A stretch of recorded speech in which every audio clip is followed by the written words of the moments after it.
Trump ఒక international media సంస్థకి interview ఇస్తూ భారత్ పై సుంకాలు విధించడం అంత ఈజీ అయితే కాదు. అంటే నేను సుంకాలు విధించిన మాట వాస్తవమే, కేవలం రష్యా దగ్గర చమురుకుంటుందనే ఉద్దేశంతోనే 50% సుంకాలు విధించాను, కానీ అది ఇలాంటి పరిస్థితులకి దారి తీస్తుందని ఊహించలేదు. అంటే భారత్ అంత దృఢంగా నిల్చోగలుగుతుందని ట్రంప్ అయితే ఊహించలేదు. అదే విషయాన్ని ఆ ఇంటర్వ్యూలో చెప్పాడు. అయితే రష్యాకి చమురుకునే వినియోగదారులు భారతే పెద్దది, అందుకే మేము భారత్ పై సుంకాలు విధించామని తనను తాను ఏదో సమర్థించుకున్నాడు. కానీ ఆ సమర్థించలో కూడా ఒక లోపం ఉన్నట్లుగా మాట్లాడుతున్నాడు. ఎందుకంటే అక్కడ అతిపెద్ద వినియోగదారు ఎవరంటే చైనా. ఇప్పటికీ చైనానే. చైనా మీద మీరెందుకు సుంకాలు విధించలేదని ప్రపంచం మొత్తం కూడా ప్రశ్నిస్తుంది. అలాంటి సమయంలో ఇప్పుడు ఈ ఇంటర్వ్యూలో కవర్ చేసుకునే ప్రయత్నం చేసినా మనసు నుంచి రావాలిగా మాటలు, మనసు నుంచి రావట్లేదు.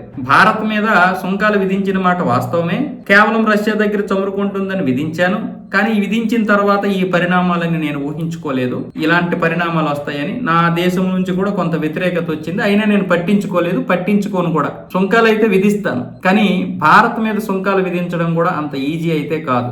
ఏదైనా సరే ఇప్పుడు ఆలోచించాల్సినటువంటి పరిస్థితి. ఎందుకంటే మరో 50% సుంకాలు విధిస్తాను అంటూ తన సోషల్ మీడియా ట్రూత్లో ప్రతిసారి పోస్ట్ చేస్తున్నాడు. నా మిత్రుడు మోదీతో మాట్లాడాలని ఉంది, మాట్లాడుతాను, భారత్ అమెరికా ఎప్పటికీ మంచి స్నేహితులే అని ఇలా రకరకాలుగా చెబుతూనే మరొక వైపు సుంకాలు విధిస్తాను, సుంకాలు విధించండి అని యుయు దేశాలకు కూడా చెప్పడం, ఇలా ఇన్ని రచ్చగొట్టే ధోరణులు చేస్తున్నాడు. మళ్ళీ ఏమొచ్చేసి వాటి మీద నీళ్లు చల్లుతున్నాడు. ఇలాంటి పరిస్థితుల్లో ఈ ఇంటర్వ్యూలో తన యొక్క మనోగతం కొంత బయటపడింది. అంటే నేను భారత్ మీద తీసుకుంటున్నటువంటి చర్యలు మాత్రం కొంచెం తప్పుగానే ఉన్నాయి, పైగా అవి తీవ్రతరం దాల్చాయి. భారత్ కూడా మామూలుగా మిగతా దేశాల్లాగే పరిగెట్టి వచ్చేస్తుంది. మోదీ వచ్చి నాతో మాట్లాడతాడు, ఏదో ఒకటి మాట్లాడి మళ్ళీ రిక్వెస్ట్ చేసి దాన్ని తగ్గిస్తే నేను మోదీ లాంటి వాడినే దగ్గరికి రప్పించుకున్నాను సుంకాల పేరుతో, ఇంకా మీరెంతని మిగతా దేశాలను కూడా బూచీగా చూపిద్దాము అని భయపెడతాము అనుకున్నాడు.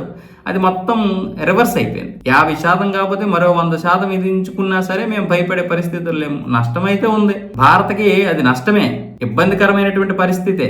అది మనం ఇబ్బందికరమైనటువంటి పరిస్థితి కాదనడం కూడా పెద్ద అబద్ధం అవుతుంది. ఇప్పుడు అమెరికాతో మన వాణిజ్యం ఏదైతే ఉందో, మన వాణిజ్యం పోగొట్టుకుంటే మిగతా దేశాలు దాన్ని ఆక్రమించేస్తాయి. ముఖ్యంగా చైనా లాంటి దేశం ఆ $50 బిలియన్ కూడా ఆక్రమించుకోవడానికి ప్రయత్నాలు చేస్తుంది. ఎందుకు? సుంకాలు లేవు కాబట్టి. ఇలాంటి సమయంలో అది ఆక్రమించేసింది అనుకోండి కొన్ని విషయాల్లో, ఇక మళ్ళీ తర్వాత మన మార్కెట్ పోతుంది. ఈ సుంకాలు తగ్గించిన తర్వాత మళ్ళీ మన మార్కెట్ ని సంపాదించుకోవడానికి సమయం పడుతుంది, లేదనుకుంటే తగ్గిపోతుంది. కాబట్టి అది ఇబ్బందికరమైనటువంటి పరిస్థితులే. కానీ కాకపోతే ట్రంప్ తీసుకున్నటువంటి నిర్ణయాలు తప్పు అని ప్రపంచము ప్రశ్నిస్తుంది, తనను తాను కూడా ఈ రోజు ప్రశ్నించుకునే పరిస్థితి. అమెరికా అయితే ఇంకా బాగా ప్రశ్నిస్తుంది. భారత్ లాంటి వ్యూహాత్మక దేశాన్ని పాడు చేసుకోవద్దు, దూరం చేసుకోవద్దు అని ఇప్పటికే చాలా మంది సలహాలు చెబుతూ ఉన్నారు.